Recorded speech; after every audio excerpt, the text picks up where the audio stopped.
Monday, everyone. Todd Thoughton here from Thoughton Physical Therapy. Excited to be here for Alana and I were just talking. This is week number 13 for the Facebook Live. The first thing I really wanted to do is give a shout out to Don. Don did an amazing job last week. I was away on vacation and Don stepped up and did an amazing talk on TMJ, which is a really invaluable topic that I know a lot of people have issues with. So again, thank you very much, Don, for providing all the information that you did for all the viewers. For those of you who have never tuned in, welcome. For those of you who have been here before, welcome back, and we appreciate you coming back here again to tune in. And you can reach me at toddh@thoughtonphysicaltherapy.com. If you have any other questions, feel free at any time after this view or any of the other videos that we've presented for you. Just a little bit about myself. I've been a physical therapist for over 20 years, and I've had the amazing pleasure of working with many different therapists over my period of time. I work about 20 hours a week seeing patients, 20 to 25 hours a week, and then I run the business the rest of the time. My purpose and passion as a physical therapist is to ease suffering for anyone that I can come in contact with. Friends, family, anyone like that. I just really like to help people out as much as I can.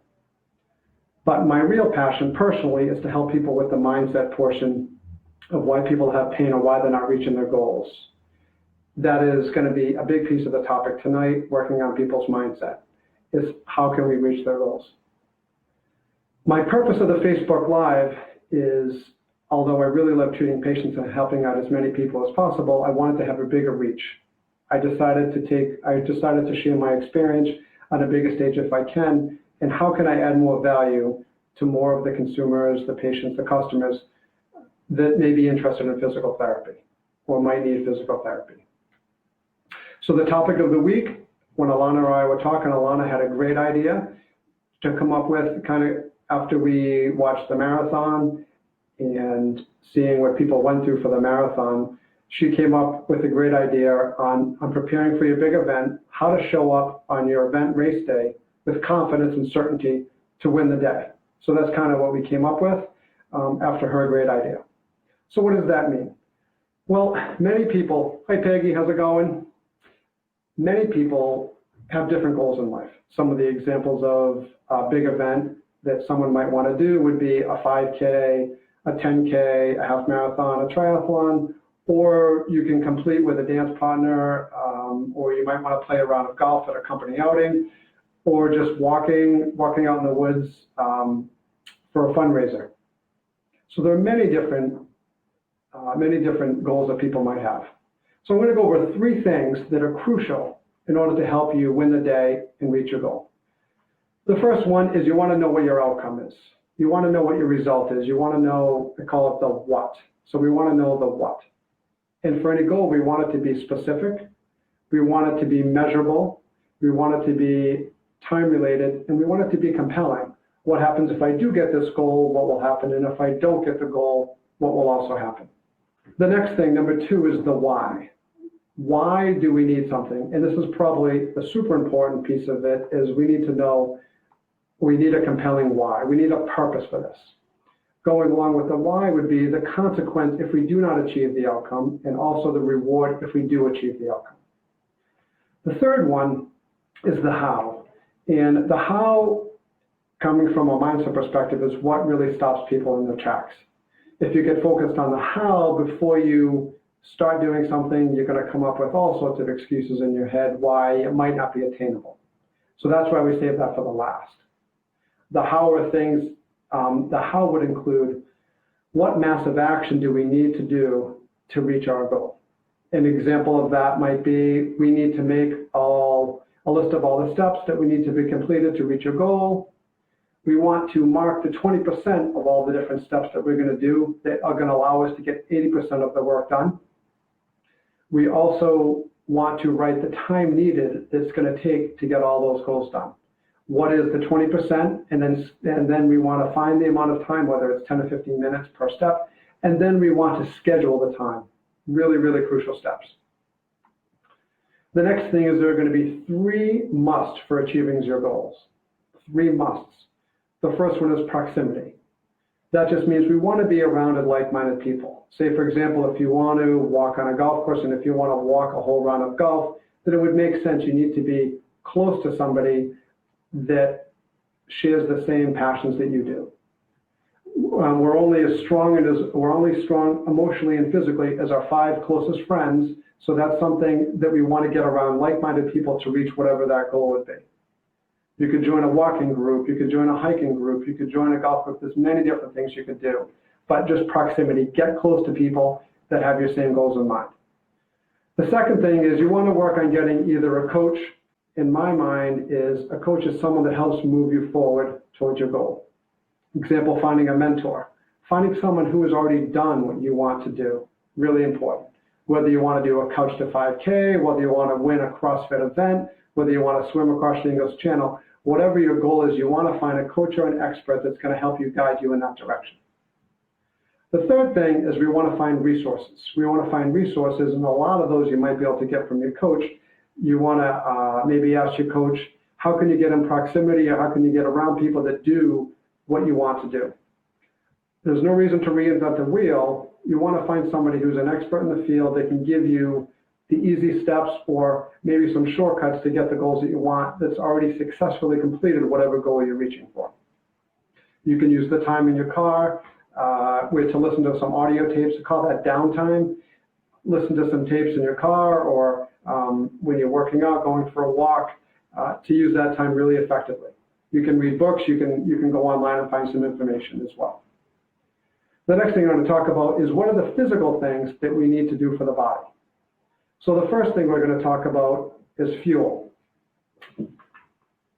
I have my water over here. Really, really important, hydration. The big key of having the fuel is making sure you have enough hydration. Pretty much what you want to have is you want to have about half your body weight in ounces per day, and that's if you're not working out. If you weigh 100 pounds, you want to have 50 ounces of water. If you weigh 200 pounds, you want to have 100 ounces of water, and so forth. And while you're doing an activity, I would recommend you want to have at least 25 ounces or so per hour that you work out. The more intense it is, the more hydrated you want to be. Also going along with the fuel is your nutrition. You really want to have a well-rounded nutrition plan, which is going to include 40% carbs, 40% proteins, and your 20% fats with every meal. I'm definitely not a nutrition expert, so I would recommend you talk to a nutritionist, a sports nutritionist, someone that can help you with some more specifics on nutrition.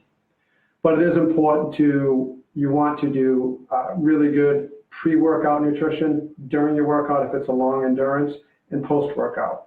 The post-workout is really important because when you're working out your body and you tear the muscle fibers down, we need to rebuild those. So it's really important to have a post-workout meal or a shake within 45 minutes to an hour of doing your workout. The second thing with your physical body that we want to work on is your strength training and your mobility. So we have your strength training here. We have a dumbbell weight. I didn't want to bring in a bigger dumbbell. So strength training is going to be crucial because a lot of the walking and running and cycling, especially with running, your body isn't meant to take the pounding that it takes. So we really need to do strength training to make sure that your body is supported enough to be able to complete whatever you want to do. Off-season training, you want to do a minimum of 3 times a week doing the strength training. During season, twice a week is good. You also want to use a foam roll for the mobility portion to make sure your body is staying as mobile and limber as possible. And also a very important thing, obviously being a physical therapist, is you want to do your PT-related exercises year-round, your core, your abs, your back. Very, very important. We've talked a lot about the fuse box, making sure that we turn on everything in the body to produce as much strength as we can to our extremities.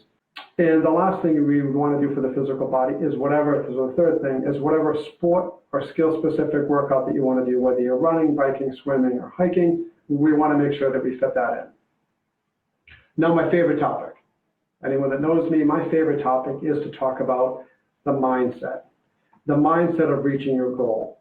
This is really usually what the limiting factor to anybody not reaching the goal is, the mindset. Everybody has the will to do it, but what does that mean?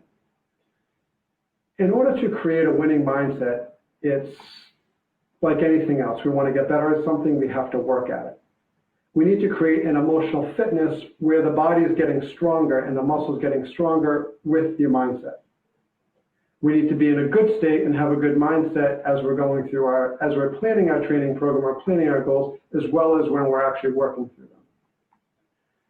I found that many people get their musts, but they don't always get their shoulds. So we got to make it a must. If you have a goal and we have the what, the why, and the how, if your what is strong enough and if your why is strong enough, it's easy to follow the steps in your how to reach that goal. Also realize that you are a role model for your friends and for your family and your partner as you reach your purpose. So that's something definitely to keep in mind. And also, if you're struggling with reaching your goal, it's only a 1 to 2% change that we need to reach our goal. Just a little 1 to 2% additional maybe to what you're doing. You'd be surprised what that can do. When we talk about the mindset, through my eyes, the most important part is to be in a good state. What does a state mean? What does it mean to be in a good state? All of us have been in a state where maybe you had a rough morning, maybe your car broke down, you get to work, you've had a rough day at work, and you're maybe not in the best state, maybe not feeling the best emotionally, or your mindset's not really in the greatest place. If one of your goals is to complete, say, walking a 5K, and you need to get to the gym on the way home, it's maybe not so likely on the way home that you're going to stop at the gym when you're not in a great state.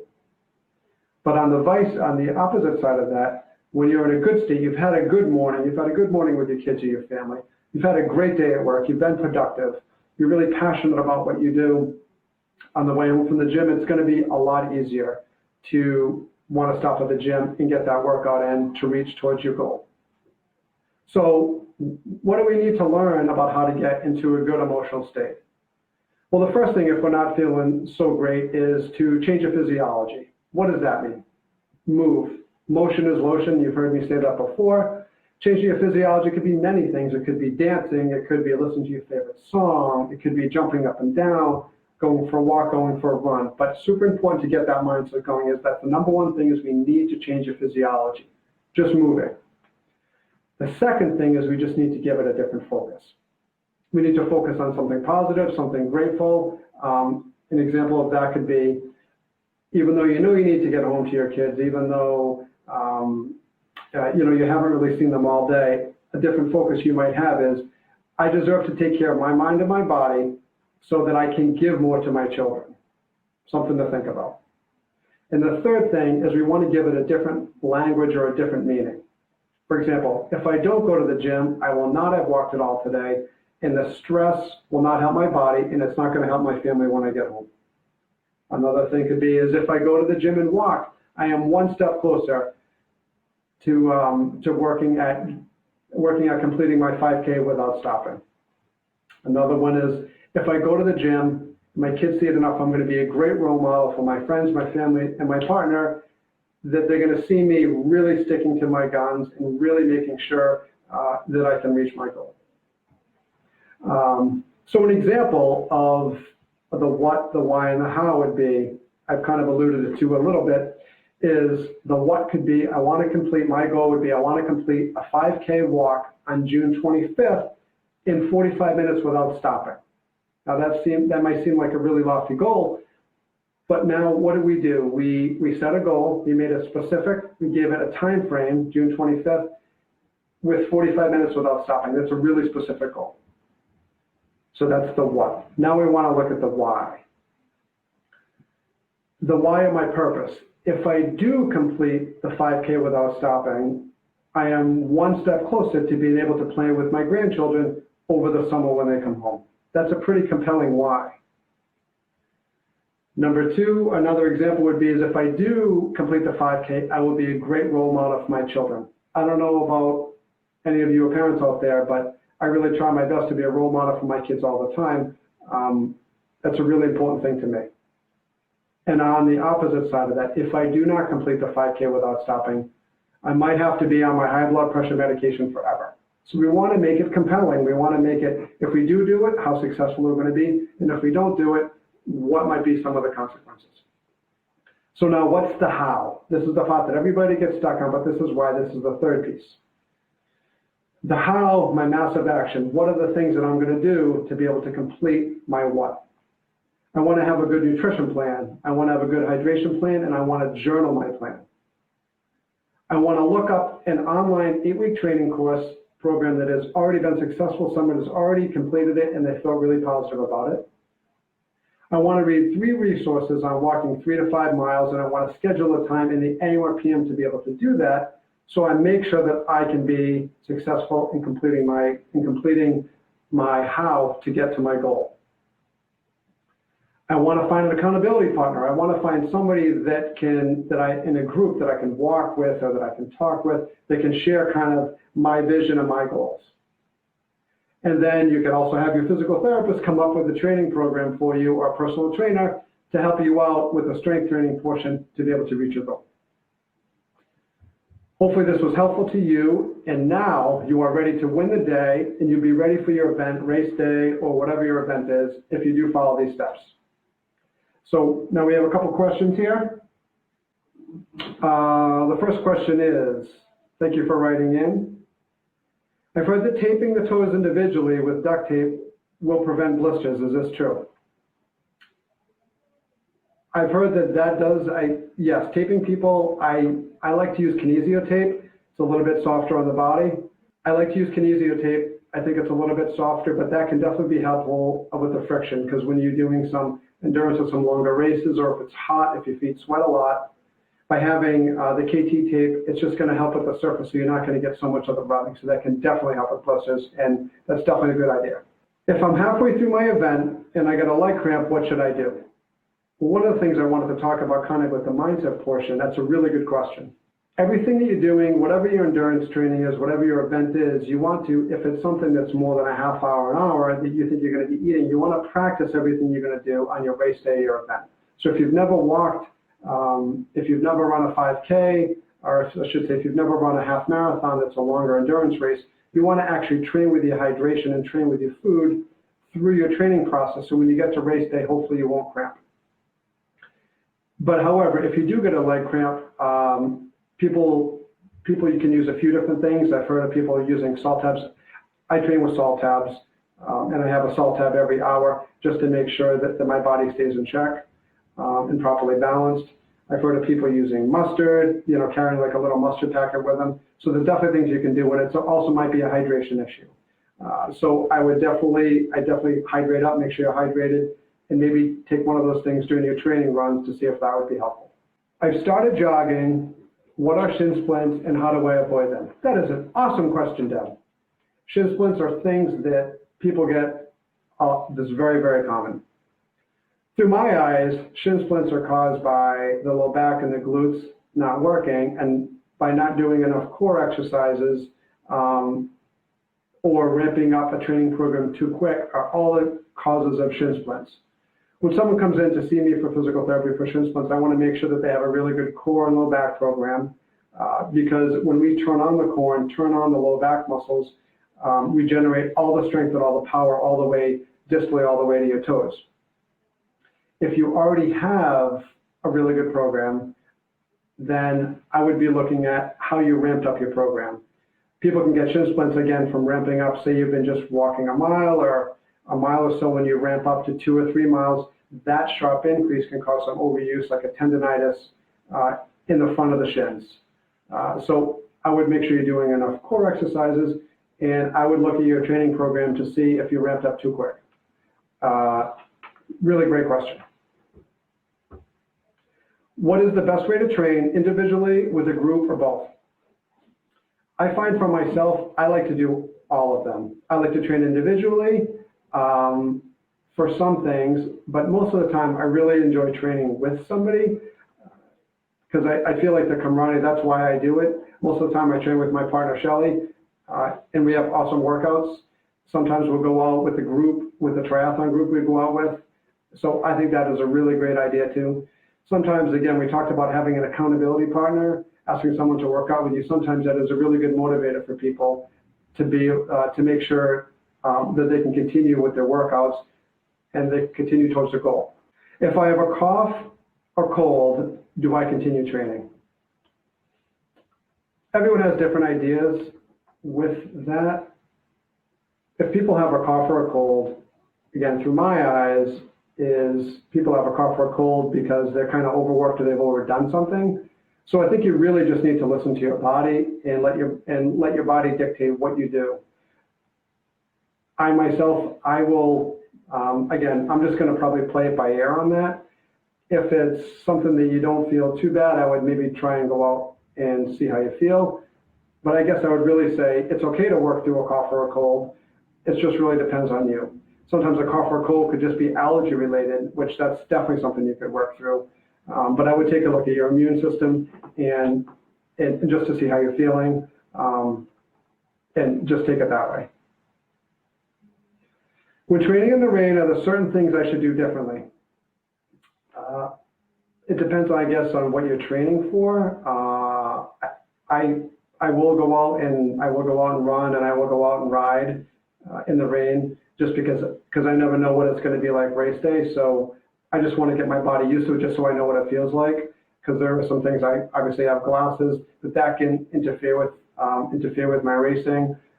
So I think it is okay to train in the rain, but it's not something that you have to do. Great questions, thank you.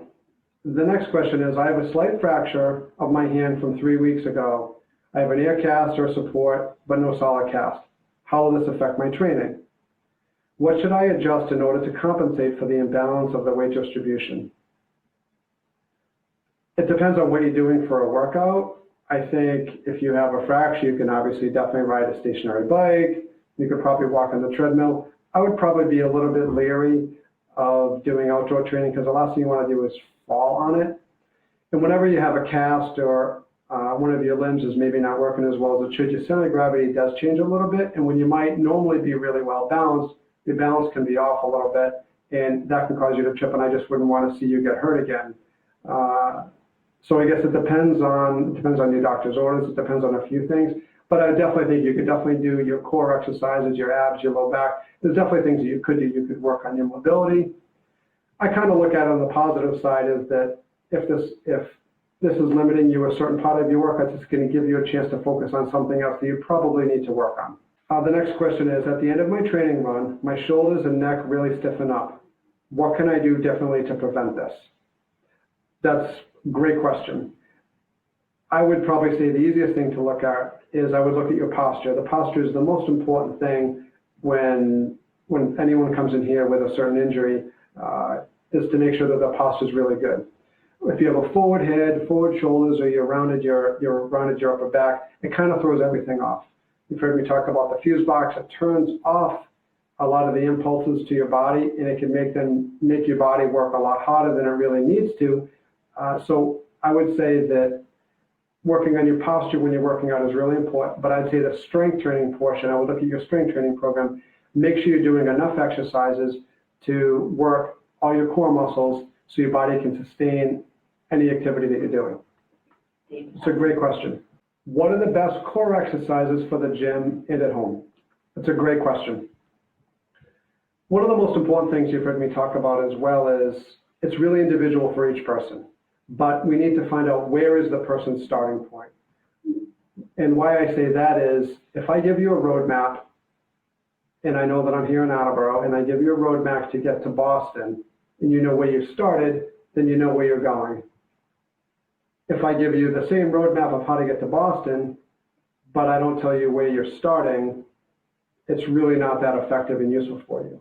So once you find a starting point, I think a really good place to start is lying on the stomach, working your glutes, doing a single leg hip extension, and then progressing to an upper body back extension, progressing to a Superman exercise just for the posterior chain, the back side, to work on your back and your low back. If you're lying and you want to work the front, working a pelvic tilt to make sure we get the abdominal muscles contracted, working your deep neck flexors, and then we can progress to doing, you can do a modified plank, then you can progress to a regular plank. We can do what's called, some people call, well, I'll call it a happy dog. in which you're contracting your abs. You can hold your legs up in the air. We can bring in some arm motions, but again, it's anything to work the front side, and you want to do as many as you can for the abdominal muscles as well as you do for the low back, because we really want to have a balance. Super important. That's a great question. The next question is, what is my favorite event as a participant? For anyone that knows me, I would definitely say my favorite event is a triathlon. The reason why I like triathlons, when I started running, honestly, it was kind of boring at the beginning, doing the same thing, and I noticed I just wasn't really feeling good, kind of getting repetitive injuries and hamstring tightness, and I just wasn't really feeling great. My low back started to bother me. So when I started doing triathlons, what I noticed is it was a really good mix of the swim, the bike, and the run, and I didn't really get the overuse kind of injuries, and then I started to incorporate the strength training. So I'd say racing triathlons is my favorite event. For people that know me, I'm fairly competitive. And again, working in the 3 different facets, and with the ability to be able to do triathlons, it's pretty much limitless. If someone says, hey, you want to go for a swim down in Newport, or you want to go for a hike up in New Hampshire, or you want to go for a bike ride, it allows me to do everything just because I'm already in training. So for me, that's my favorite event to do. So I wanted to thank everybody for the questions.